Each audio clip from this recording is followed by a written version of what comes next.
नेपालमा मंगलबार थप 1664 जनामा कोरोना संक्रमण पुष्टि, 20 जनाको मृत्यु। कम जोखिमका स्थानमा विद्यालय खोल्न शिक्षा मन्त्रालयको सीसीएमसीमा प्रस्ताव। बागमती प्रदेशकै मुख्यमन्त्री साक्यको पद धरापमा, एमालेका 12 सांसदले रोजे समाजवादी। सुदूरपश्चिममा पनि एमालेलाई धक्का। मन्त्रालयको भागमण्डमा कुरा नमिल्दा मन्त्री परिषद विस्तारको गाँठो झनै कसिलो। कांग्रेसको निर्वाचन समितिद्वारा 18 गते एउटा अधिवेशन हुने सम्भावना नरहेको घोषणा। साउदी अरबको विमानस्थलमा ड्रोन आक्रमण, 8 जना गम्भीर घाइते। भारतद्वारा सुरक्षा परिषदमा अफगानिस्तान सम्बन्धी प्रस्ताव पारित। र इपिएलको पुरस्कार राशिमा दोब्बर वृद्धि, विजेताले 50 लाख पाउने। नमस्कार, दाक्सु टिभीको अफिसियल युट्युब मार्फत प्रसारण भइरहेको दिनभरको मुख्य खबरमा स्वागत छ। म गोमा परियार। हामी हरेक दिन तपाईमाझ ताजा बुलेटिन लिएर उपस्थित भइरहेका छौँ। हाम्रो ताजा बुलेटिन सुन्न र हेर्नको लागि दाक्सु टिभीको अफिसियल युट्युब च्यानललाई सब्स्क्राइब गरी बेल आइकन थिच्न नबिर्सनुहोला। अब खबर विस्तारमा। नेपालमा मंगलबार थप 1664 जनामा कोरोना भाइरस संक्रमण पुष्टि भएको छ। स्वास्थ्य तथा जनसंख्या मन्त्रालयका अनुसार 9117 पीसीआर परीक्षणमा 1523 र 3105 एन्टिजन परीक्षणमा 141 जनामा संक्रमण पुष्टि भएको हो। यस्तै थप 1786 जना डिस्चार्ज भएका छन् भने 20 जना संक्रमितको मृत्यु भएको छ। मंगलबार थपिएसँगै नेपालमा संक्रमितको कुल संख्या 7,62,647 पुगेको छ। यो सँगै नेपालमा मृत्यु हुनेको कुल संख्या 10,750 पुगेको छ भने 7,16,306 जना निको भएका छन्। मन्त्रालयका अनुसार हाल देशभर सक्रिय संक्रमितको संख्या 35,591 रहेको छ। कोरोनाको दोस्रो लहर फैलिएसँगै बन्द गरिएका विद्यालयहरू महामारी नसकिँदै भौतिक रूपमा सञ्चालन गर्न थालिएको छ।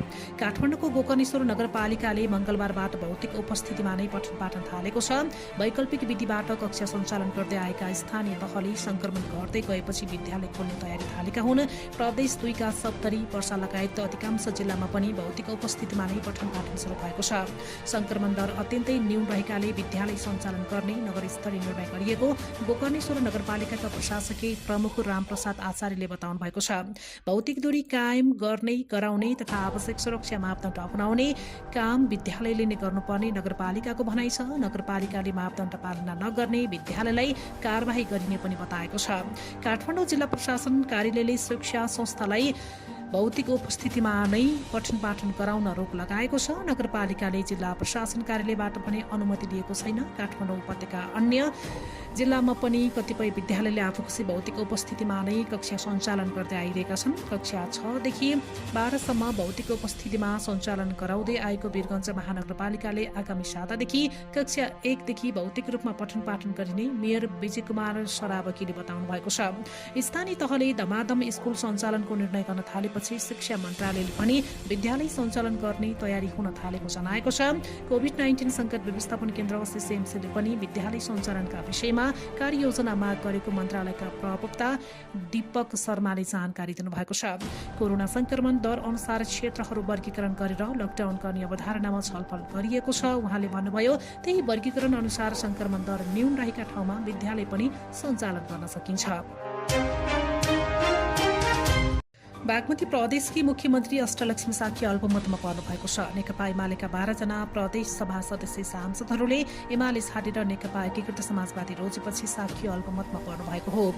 109 सदस्यीय बागमती प्रदेश सभामा एमालेका सभामुख सहित 56 सांसद रहेका थिए। त्यसैले भदौ 2 गते तत्कालीन प्रदेश प्रमुख विष्णु प्रसाईले साक्यलाई एकल बहुमतको मुख्यमन्त्री नियुक्त गर्नुभएको थियो।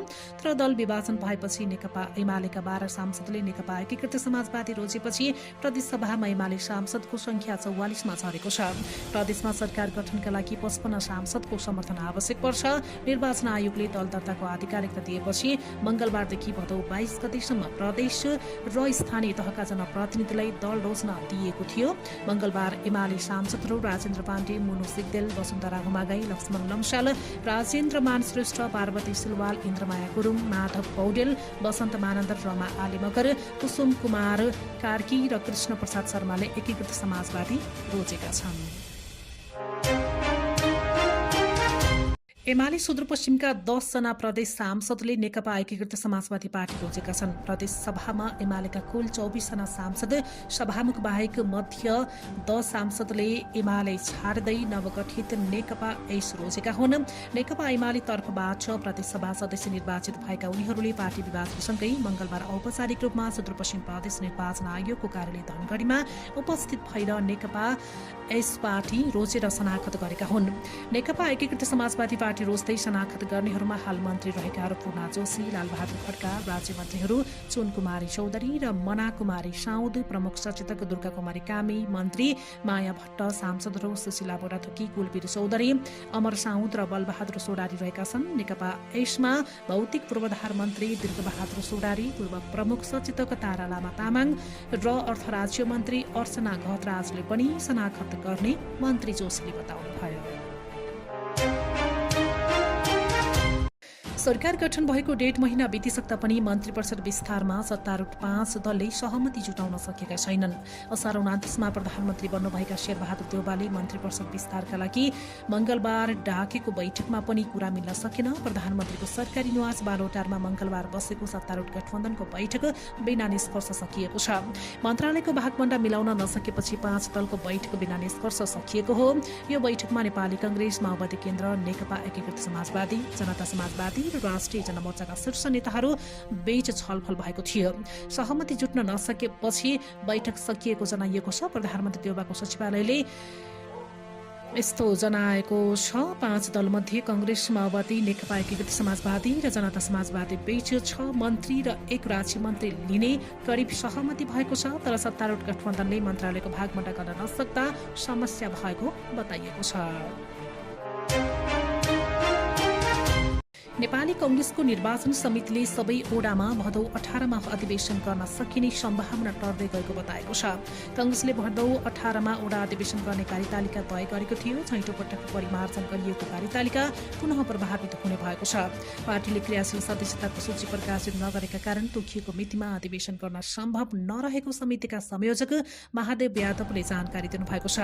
2 चरण गरी 53 जिल्लाको क्रियाशील सदस्यता प्रकाशित गरिएको छ। भदौ 11मा 48 र भदौ 12मा 5 जिल्लाको क्रियाशील सदस्यको नाम सार्वजनिक गरिएको छ। 24 जिल्लाको क्रियाशील सदस्यताको नामावली प्रकाशित भएको छैन। निर्वाचन समितिले 53 जिल्लामा निर्वाचन अधिकृत तोकेको छ। बाँकी 24 जिल्लामा नामावली नआएकाले थप प्रक्रिया अघि बढाउन नसकिएको समिति संयोजक यादवले जानकारी दिनुभएको छ। थप जिल्लाको नामावली कहिलेसम्म प्राप्त हुने हो भनेर यकिन नभएको पनि उहाँले बताउनु भएको छ। नेकपा एकीकृत समाजवादीको संसदीय दलको कार्यालय स्थापना भएको छ। एमालेबाट विभाजित भएर बनेको दल एकीकृत समाजवादीलाई संघीय संसद सचिवालयले संसदीय दलको कार्यालय उपलब्ध गराएको हो। निर्वाचन आयोगमा दर्ता भएर प्रमाणपत्र पाएपछि एकीकृत समाजवादीलाई सचिवालयले कार्यालय उपलब्ध गराएको हो। संघीय संसद सचिवालय सिंहदरबारको भवन नम्बर 1 को दोस्रो तलामा एकीकृत समाजवादीको संसदीय दलको कार्यालय सञ्चालनमा आएको छ। एकीकृत समाजवादीले संसदीय दलको नेतामा अध्यक्ष माधव कुमार नेपाललाई चयन गरेको थियो। एकीकृत समाजवादीसँग संघीय संसदमा 30 सांसद रहेका छन्। उक्त दलले पार्टी कार्यालय भने स्थापना गरेको छैन। करिब 1 महिनादेखि काठमाडौँ उपत्यकामा थुप्रिएको फोहोर बुधबारदेखि उठाइने भएको छ। काठमाडौँ महानगरपालिकाका प्रमुख विद्यासुन्दर साक्यको संयोजकतामा काठमाडौँका प्रमुख जिल्लाधिकारी, सडक विभागका महानिर्देशक, प्रहरी वरिष्ठ उपरीक्षक लगायतको मंगलबार बसेको बैठकले बुधबार बिहान 6 बजेदेखि फोहोर उठाउने निर्देशन गरेको हो। बैठकको पहिलो निर्णय नै उपत्यकाको फोहोर उठाउने विषयसँग सम्बन्धित रहेको काठमाडौँका प्रमुख जिल्लाधिकारी काली प्रसाद पराजुलीले बताउनु भएको छ। लामो समयसम्म फोहोर नउठाउँदा महानगरसँगै उपत्यकामा प्रदूषण पर्ने भएकाले सरकारवाला निकायसँगको छलफलपछि फोहोर उठाउने निर्णयमा पुगेको काठमाडौँ महानगरपालिकाका प्रमुख साक्यले बताउनु भएको छ। उहाँले फोहोर व्यवस्थापनका लागि विभिन्न निकायसँग निरन्तर छलफल गरिरहेको पनि जानकारी गराउनु भएको छ। सिस्टोलमा फोहोर व्यवस्थापनको काम 2062 सालदेखि हुँदै आएको र त्यसको सबै जिम्मेवारी शहरी विकास मन्त्रालयको भएको भन्दै उहाँले प्रधानमन्त्री र विभिन्न निकायसँग अपील गरेर फोहोर उठाउने वातावरण बनेको पनि बताउनु भएको छ। नेपालबाट बंगलादेश जान चाहने यात्रुलाई लैजान आगामी 6 सेप्टेम्बरमा चार्टर उडान हुने भएको छ। सो प्रयोजनका लागि विमान बंगलादेशको जहाजले ढाका काठमाडौँ ढाका रुटमा चार्टर उडान गर्न लागेको छ।